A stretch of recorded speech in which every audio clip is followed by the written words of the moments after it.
Ladies and gentlemen, for a more authentic presentation, portions of the program you are about to hear were actually recorded on the scene.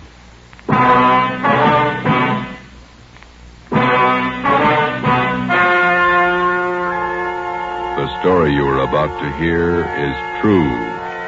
Only the names have been changed to protect the innocent. Fatima Cigarettes, best of all long cigarettes, brings you Dragnet.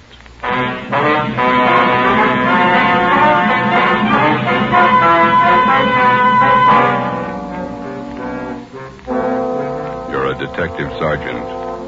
You're assigned to robbery detail. A gang of hold-up men have been running loose in your city. They've committed more than a dozen robberies. They're heavily armed, quick to shoot. Your job, stop them.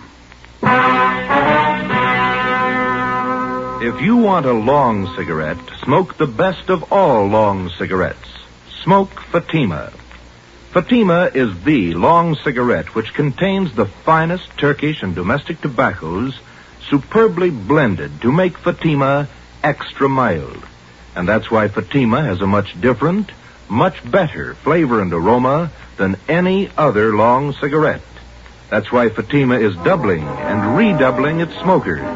So, if you want a long cigarette, smoke the best of all long cigarettes. Smoke Fatima.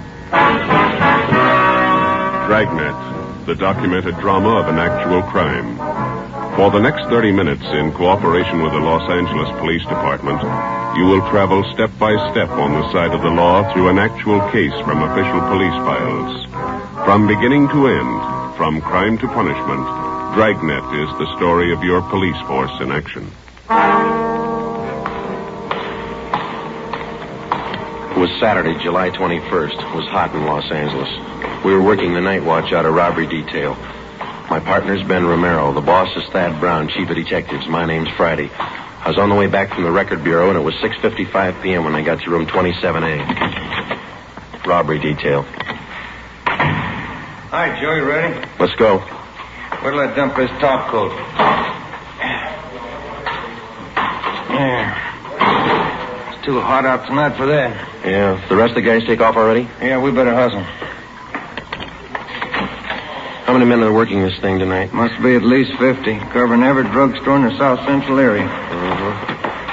Which one did we draw? Naomi in South Alameda, Rex Pharmacy. Yeah. Parking lot across the street, we can cover the pharmacy from there. We better check out a Thompson from the business office first, huh? It's a good idea. We might as well be ready. They are. Who got the tip the gang was moving into the south end of town? Johnny Powers, one of his informants. Okay, here we are. Business office, Blair. Yeah, I'll take care of it. Thanks. Hey, Blair, do you want to check out a Thompson for us? Okay, Friday. Heavy duty? Yeah, kind of. There's a sign-out book. Thank you. Hey, you might as well give us a shotgun while you're at it, Blair. Okay. Check these out for an hour. Sounds like a busy night for you fellas. Maybe. Thompson's okay. So the shotgun. Want to sign up for the shotgun too, Joe? Yeah, okay. One Thompson submachine gun, one shotgun. You got those serial numbers there, Blair? Yeah. Thompson 67811. 67811. Yeah. Shotgun 655228.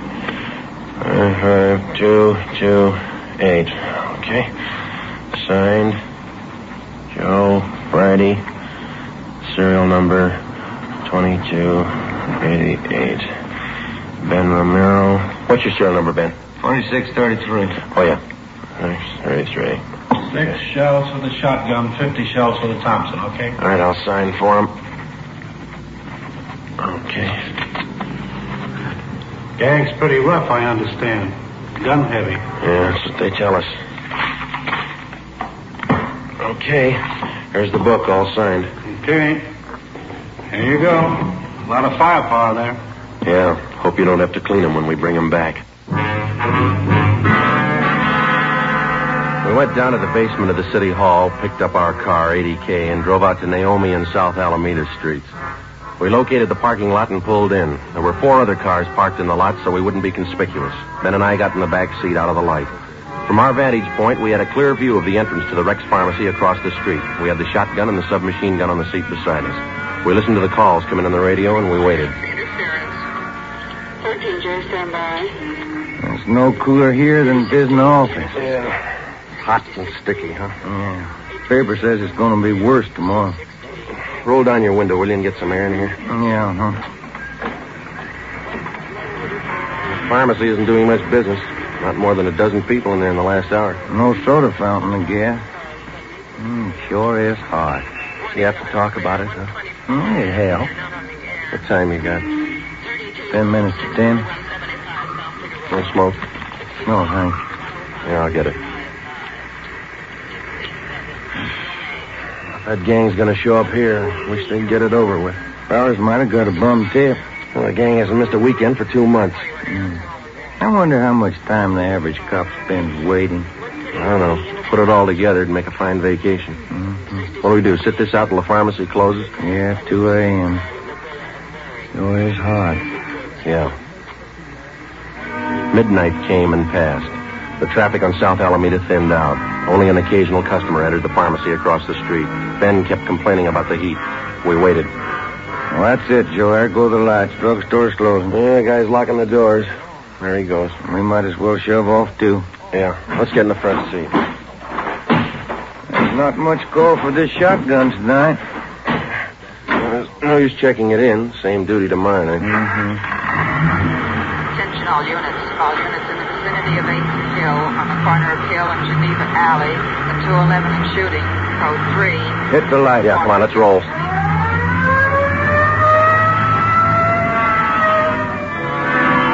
Sunday, July 22nd, 2:15 a.m. Ben and I pulled up at the Merchant Security Trust Company on the corner of South Hill and Geneva Alley. 2 patrol cars were already on the scene, and 4 uniformed officers were trying to keep back a crowd of people who had gathered at the top of a flight of marble stairs, which led off the street down one flight to the bank's night depository. At the bottom of the stairs, an elderly man was sprawled out, face down, his right arm twisted under him. The man was dead. Ben counted 5 bullet wounds in the victim's back. We interviewed the only witness, a young sailor. My name's Vasey, Sergeant. Don Vasey, quartermaster, 2nd class. Here's my ID card. You saw the shooting, Mason? I was about a half a block away. I just came out of the bar down the street there, the Top Hat. Yeah? Had a couple of beers, then I left and I started walking back to the hotel. When was that? About 5 after 2. Go on. Well, before I got to the corner, I saw this man ahead of me. He crossed the street and headed over for the bank. Then this car pulled up and some guys got out. They ran over to the man and it looked like they were frisking him. Yeah? All of a sudden, I heard shots. The man ran for the stairs here, and it looked like he stumbled and fell. A bunch of guys jumped back in the car and drove away. What'd you do then? I ran up to see what I could do for the old man. He was lying down there where he is now. Nothing I could do for him. I yelled for a cop. Did you get a look at the men in that car?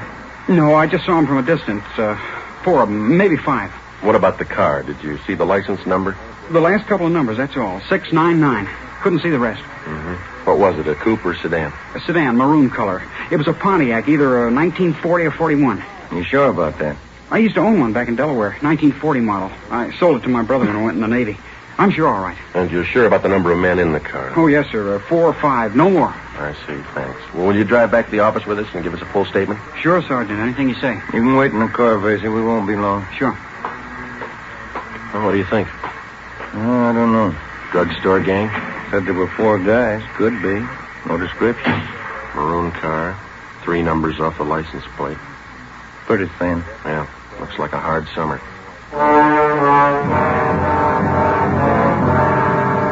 We completed our preliminary investigation. The coroner arrived and the body was taken to the county morgue in the basement of the Hall of Justice. The victim was identified as Walter Conroy, the proprietor of the Flowerland Dance Hall on South Hill Street.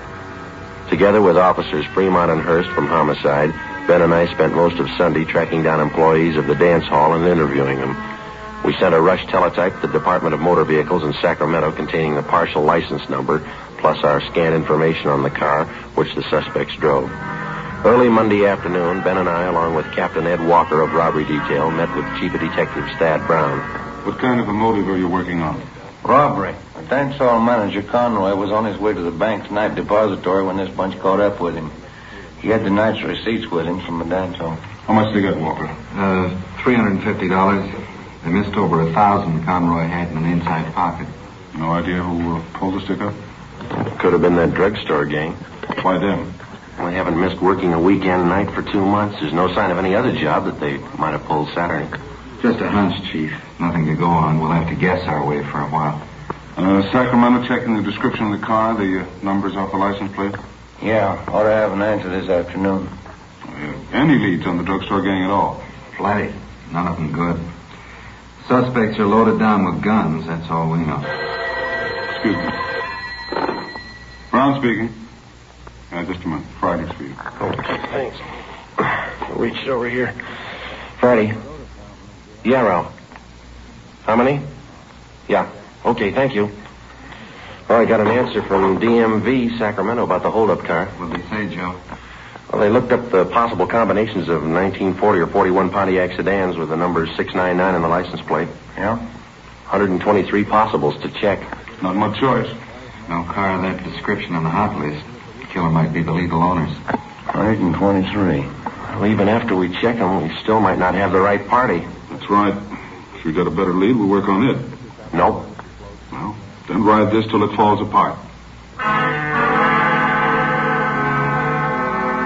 For the next 13 days, Ben and I, Fremont and Hurst from homicide, plus a half a dozen other men, hacked away at the list of 123 car registrations, any one of which could have been issued to the holdup car.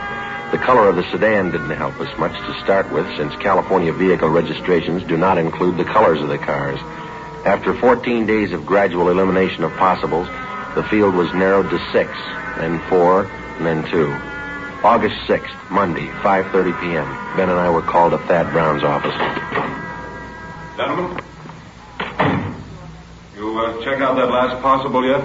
About 20 minutes ago. It didn't pan out. What about Hurst and Fremont? They had one left. Right here.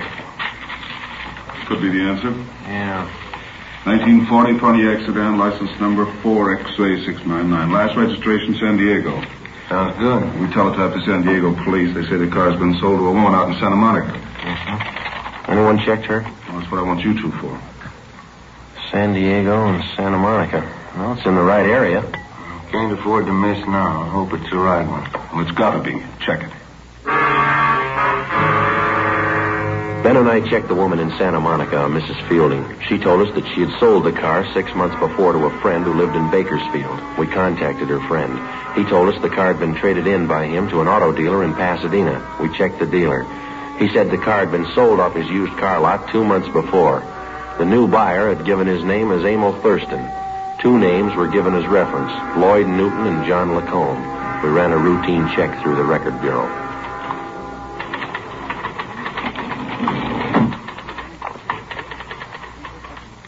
Ran them through, fellas. Here's the packages. Get a make for him? On all 3. What'd you find on Thurston? Let's see. Thurston, 2-time loser, second time up to Q on 5 counts of armed robbery.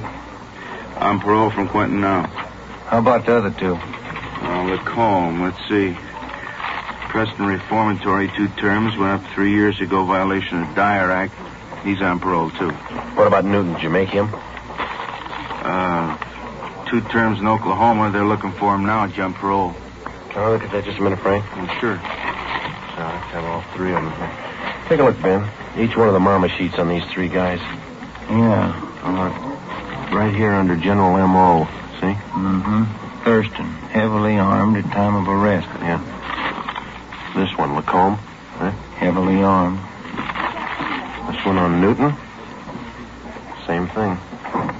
Gun happy. Yeah. Come on. At the time he purchased the car, suspect Emil Thurston listed his home address as 1517 North Hoover Avenue. Previous robbery victims positively identified Thurston and his companions. At 1517 North Hoover, the landlady also identified Thurston and his companions as tenants. She told us they drove a red sedan and they parked the car at a Temple Street garage. An immediate stakeout was placed on the apartment house, and we started to canvass of Temple Street garages from Hoover Avenue down to Rampart Boulevard. At 4 p.m., Ben spotted the car in Donnelly's garage on Temple Street near Michigan Drive. The garage attendant told us that the owner of the car had given his name as Emil Thurston. We showed him the mug shots. Yeah, used to park his car in here a while back. Then he came in yesterday morning with these two guys and said he wanted a paint job. Doesn't look like he needs a paint job to me. They offered me $20 extra if I do it in a hurry. He wants the car painted green. When's he going to call for the car? About 10 o'clock tonight. These jobs take time. He's not going to like it if the car's not finished. He won't like it if it is. Come on, Ben.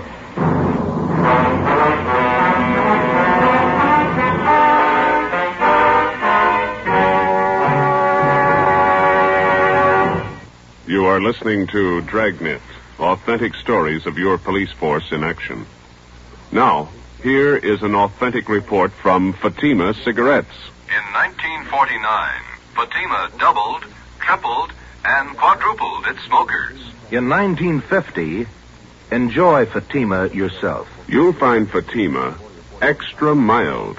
Because Fatima is the long cigarette which contains the finest Turkish and domestic tobacco superbly blended to make Fatima extra mild. You'll find Fatima tastes much better. Fatima's superb blend gives you a much different, much better flavor and aroma than any other long cigarette. You'll find Fatima tops in cigarette quality. Fatima has always stood for the best in cigarette quality. For a new year of greater smoking enjoyment, buy Fatima in the appealing gold and yellow package. You'll agree, Fatima is the best of all long cigarettes.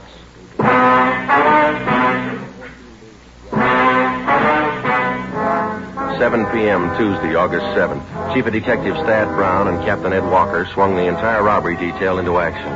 The stakeout at the apartment house on North Hoover continued. An additional detail of men was stationed in a vacant store on Temple Street directly opposite Donnelly's garage.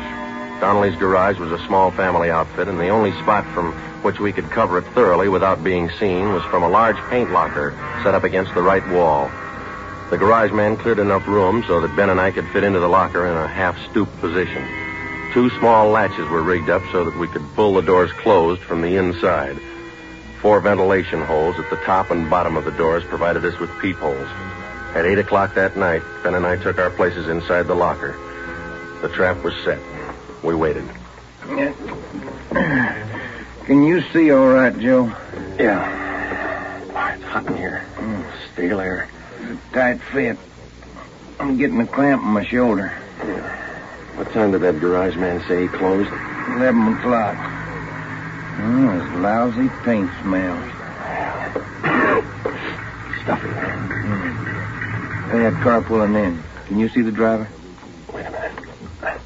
It's nothing. Somebody getting gas. Hope they show up. Wouldn't want this to go on another night. Well, don't count on it. Foot's going to sleep. Why don't you stand still? What time you got? Let me see. Get the light on in here. 10 minutes to 9. Thanks. The popular conception of the working detective rarely includes a glimpse of his everyday run-of-the-mill duties. Filling out forms, conducting interviews, or waiting long, monotonous hours parked in a car or standing half-crouched in a garage paint locker. It's slow, dull, and tedious, and it's 95% of the police officer's job. By 10 o'clock that night, there was still no sign of Thurston and his friends. The cramped locker got more cramped with the passing minutes. The air was thick with paint fumes. We waited. At 10:55, a taxi pulled to a stop in front of the garage. 3 men got out. You see him, Joe? Wait till they step into the light. There's another guy still in the cab. Here they come. There's the first guy. Yeah, it's Thurston. Fourth guy's getting out of the cab. That looks like Newton, doesn't it? That's him. Yeah, it's Lacombe right behind. Fat guy. Here they come. You sure do look the part. All right. Unlatch your door, but don't open it. Yeah. Quiet, Ben. What's the matter? That latch is stuck. Wait a minute. Did you get it? No, it's really stuck. All right, tap it with your gun stock. Come on, easy. There. There it is. It's loose. Good. Can you see where they are now? Yeah. Talking to the garage man. Not looking this way. Now, you just stay that way, huh? You ready? Okay. Don't tip him off till we're right on top of him. Let him get away from that garage man, huh? Right. All right, let's go. Approximately 25 or 30 yards separated us from the suspects. I glanced across Temple Street at the vacant store where Thad Brown and the other men were staked out. 25 yards is a long way to walk when you're approaching a murderer, and you know that he won't hesitate to kill you in order to escape. Ben flipped the safety off the machine gun. We were almost halfway across the garage, 15 yards away. Thurston turned and saw us. Look out, Joe! Stop them! You got one of them! They ducked behind the car, went up the stairs, 3 of them. Come on! Ready? Where they go? Up the stairs. Over!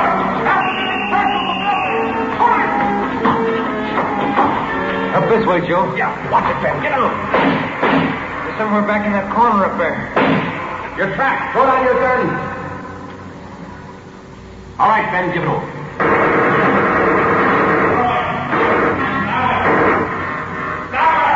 Throw down your guns. Throw them down. There's 3 of them. 6 of them. All right, now come on down with your hands behind your head. Cover me, Ben. I'll frisk them. Right. You up on the end. Get your hands in the back of your head. All right, stand still.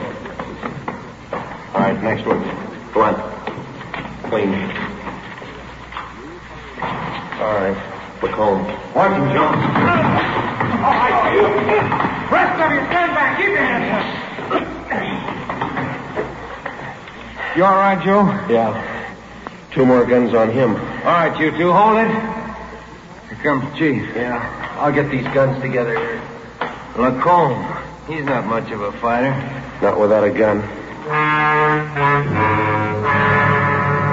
The suspects were booked at different divisions to keep them separated. Emil Thurston and Lloyd Newton were taken to Hollenbeck Park and booked on suspicion of armed robbery and murder.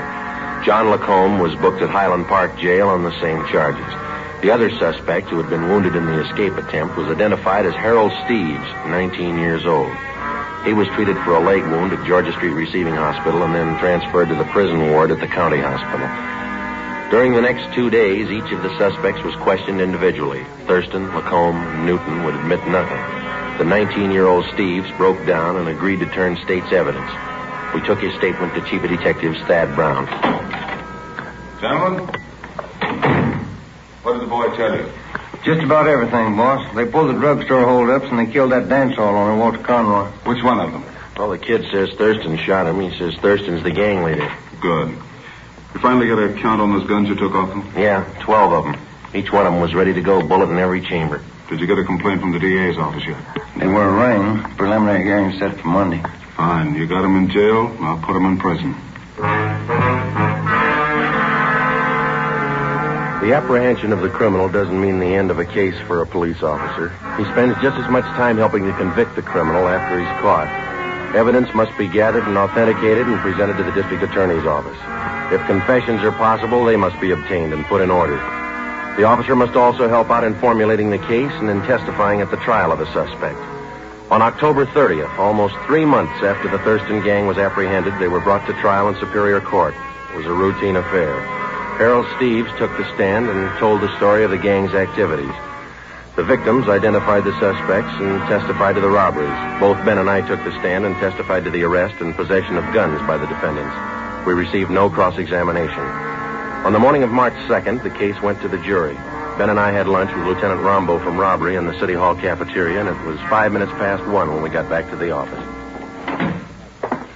Oh, it sure was good soup today. Yeah, it was a nice lunch. You want to check the mail? I didn't yet. Oh, I'll get it. Robbery Friday.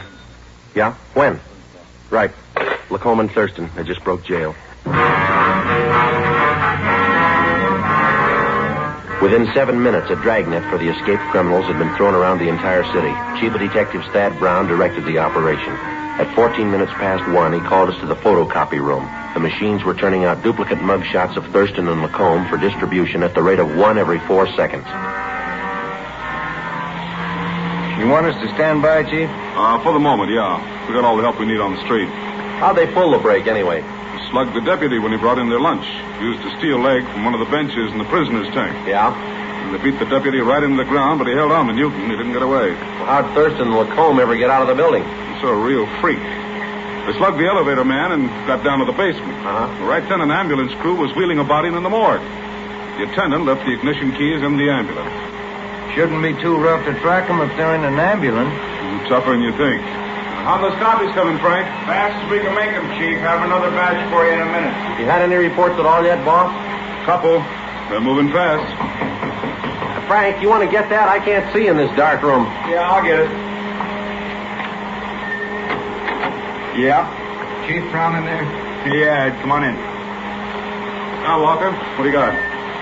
Kill that dryer, will you? Oh, yeah. Now, what do you got? Gas station out on Sunset. Lacombe and Thurston just held it up.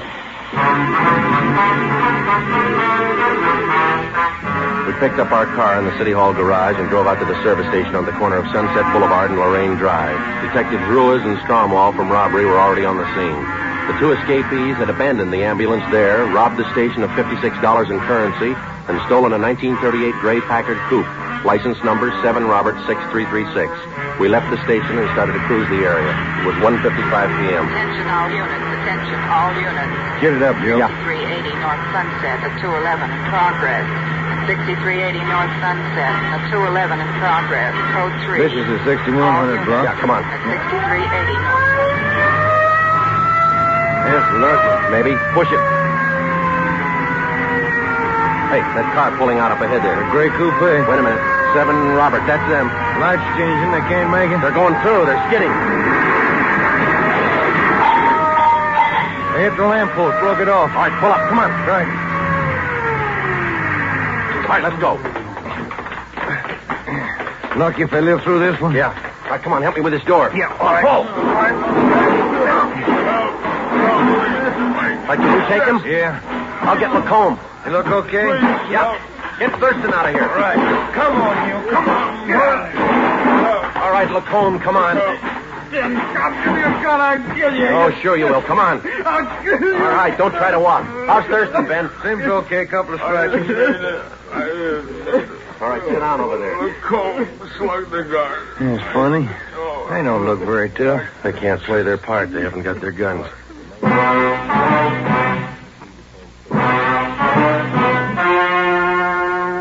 story you have just heard was true.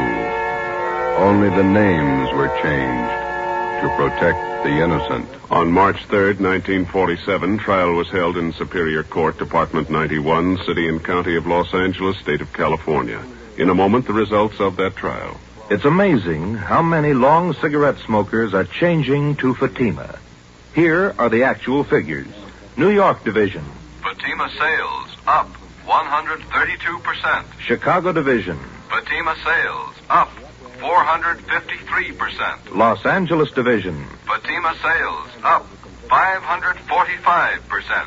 Yes, in 1949, more and more smokers discovered that Fatima is the best of all long cigarettes. They found Fatima extra mild. They found Fatima has a much different, much better flavor. They found the name Fatima means the best in cigarette quality. In 1950, enjoy Fatima yourself. Best of all long cigarettes.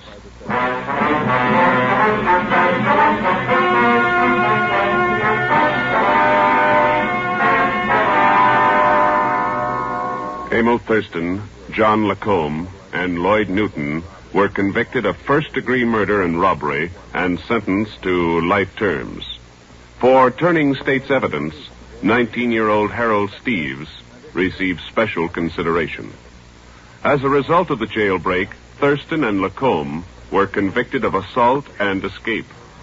They are now serving life terms in the state penitentiary.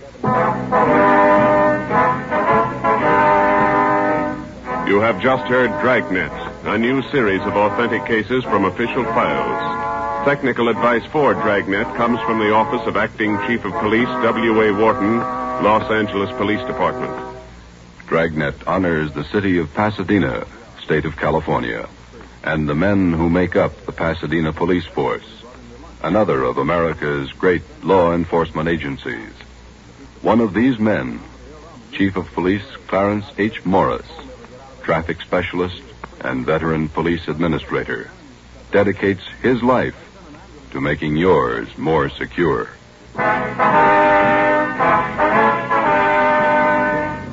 Fatima Cigarettes, the best of all long cigarettes, has brought you Dragnet, portion transcribed from Los Angeles. Be sure to hear songs by Morton Downey tonight on NBC.